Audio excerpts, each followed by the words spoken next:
65 and 85cc. We have our rider here, very famous, very influential in our netizens. To our netizens, we have Zaira Paco on the lead, followed by our local rider from Quirino Province. From the north, that is Darlene Texon. Coming in on third position, we have Jillian Mulo. Right now, we have a battle for first position between Zaira Paco on her Honda CRF 150 and Kawasaki 85cc. Wow, what an overtaking from Darlene Texon of Quirino Province. Darlene Texon overtook Zaira Paco on the big jump. Now on the lead is Darlene Texon from Quirino Province.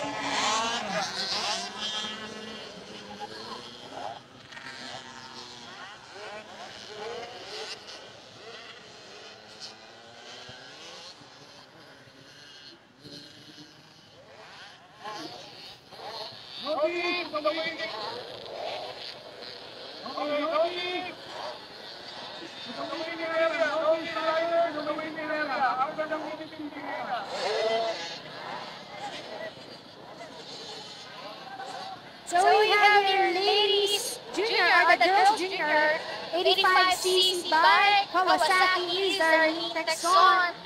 We have Zaira Paco on a CRF 150, on a CRF 150 4-stroke bike.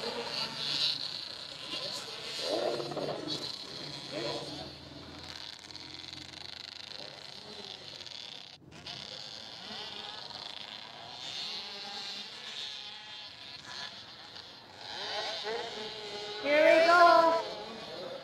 Still that is Darlene Texon 420 from Negra Ultima of Quirino Province.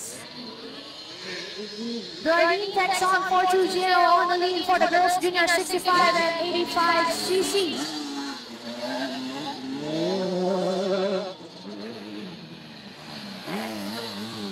And we also have here, all the way from Mindanao, Zaira Paco from JMS on the Honda Racing Team. We have here Darlene Texon 420 from Quirino Province, Solid North, from Team Beria, and Negra Ultima. On second position, we have here Zaira Paco from Mindanao of the JMS Racing Team Bike 85. That is Zaira Paco from JMS Honda Racing Team.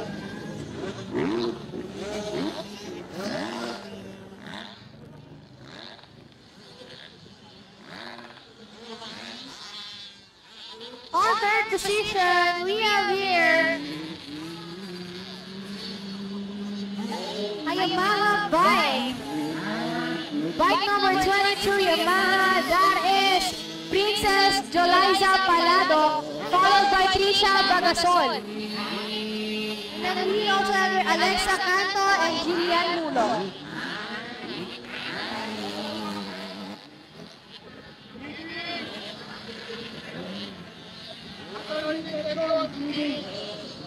So once again, we have here the ladies, or the girls junior 65 and 85cc class. So we still have our race leader 420 taking that big jump from Quirino Province, followed by Zaira Paco from Mindanao. Then on third position, we have rider number 22. Rider number 22, that is Princess Balado. And then we have Alexa Canto, Julian Mudo. We also have here Trisha Bagasol.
So our third rider, rider number 22, is Princess Palado, followed by Trisha Bagasol, bike number 38.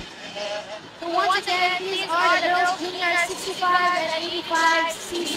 That is Palado, followed by Bagasol.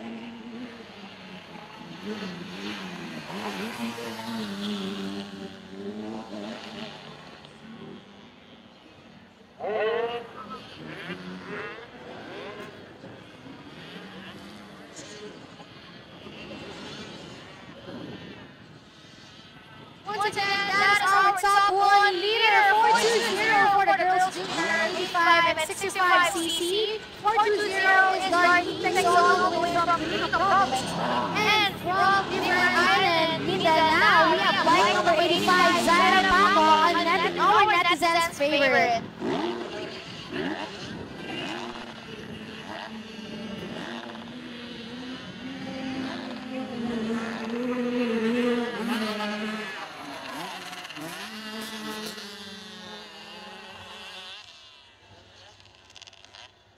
Hello mga kaibigan, hindi palaging panalo ang laban, pero tandaan natin na ang pagkatalo ay bahagi ng ating paglalakbay sa tagumpay.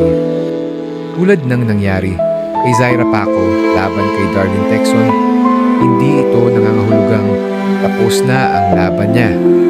Sa bawat pagkatalo, may pagkakataon tayong magpanday ng ating lakas, magtuto at bumangon ng mas malakas.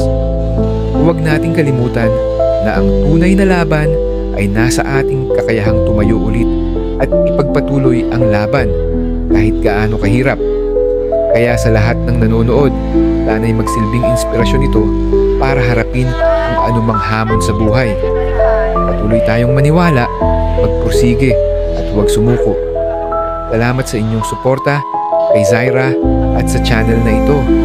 Hanggang sa susunod na vlog, mga kaibigan, at tandaan, walang imposible sa pusong hindi sumusuko. Kita-kits sa susunod. Ingat kayo palagi.